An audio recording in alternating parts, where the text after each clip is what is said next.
ইতালির ভিসার অ্যাপয়েন্টমেন্ট পেতে লাগে লাখ লাখ টাকা। কৃত্রিম সংকট সৃষ্টি করে দালালদের পকেট ভারীর এই সুযোগটি করে দিচ্ছে ভিএফএস গ্লোবাল। এ নিয়ে ভিএফএসে জিম্বি লাখো ভিসা প্রার্থী শিরোনামে প্রধান প্রতিবেদন প্রকাশ করে দৈনিক কালের কণ্ঠ। প্রতিবেদনের পর মুখ খুলছেন নেটিজেনরা, তবে টনক নড়েছে কর্তৃপক্ষেরও। ভিএফএস গ্লোবাল অফিসিয়াল পেজ থেকে করা একটি মন্তব্যে জানানো হয়, ব্যক্তিগতভাবে তাদের বার্তা পাঠাতে যাতে তারা সাহায্য করতে পারেন। ভিএফএস গ্লোবালের বিরুদ্ধে অভিযোগ উঠেছে, সংশ্লিষ্ট কোম্পানির নুলুস্তা বা ওয়ার্ক পারমিট মেলার পরেও বছরের পর বছর পেরিয়ে গেলেও অ্যাপয়েন্টমেন্ট মেলে না কর্মীদের।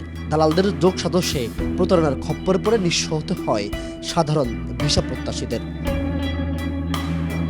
কালের কণ্ঠের প্রতিবেদনে আরও উঠে আসে, মাত্র 90 দিনের মধ্যে পাসপোর্ট ফেরত পাওয়ার কথা, সে অপেক্ষা ফুরায় না, বাড়ে দীর্ঘ শত্রুতা।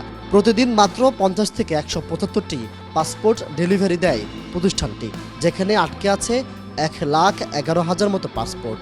এছাড়াও আরও বেশ কিছু চাঞ্চল্যকর অভিযোগ রয়েছে প্রতিষ্ঠানটির বিরুদ্ধে। কালের কণ্ঠের ডিজিটাল প্রতিবেদনে নেটিজেনরা এ নিয়ে তীব্র ক্ষোভ প্রকাশ করেন। আলান আদ্রিয়ান নামের একজন ব্যক্তি লিখেন, 40,000 টাকা দিয়ে অ্যাপয়েন্টমেন্ট নিয়ে 2023 সালের 7 আগস্ট ভিসার জন্য পাসপোর্ট জমা দিয়ে এখনও পর্যন্ত পাসপোর্টের হাতে পেলাম না।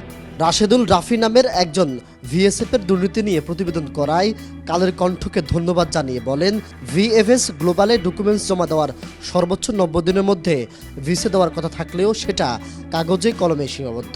আমার মতো হাজার হাজার ভিসা প্রত্যাশী 8 মাস, 10 মাস, 1 বছর, এমনকি 1.5-2 বছর যাবৎ পাসপোর্ট জমা দিয়ে এক প্রকার জিম্মি হয়ে আছি এম্বাসি অফ ইতালি ঢাকার কাছে।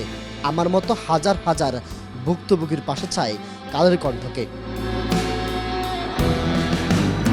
এভাবে নেটিজেনরা কালের কণ্ঠের সোশ্যাল মিডিয়া প্ল্যাটফর্মে ভিএফএস এর দুর্নীতি নিয়ে নিজেদের মন্তব্য জুড়ে দেন। প্রবাসগামী ইচ্ছুকদের হয়রানি করা এই প্রতিষ্ঠানের বিরুদ্ধে ব্যবস্থা নেওয়ার দাবি তোলেন তারা। জুনাইদ আল হাবিব, কালের কণ্ঠ, ঢাকা।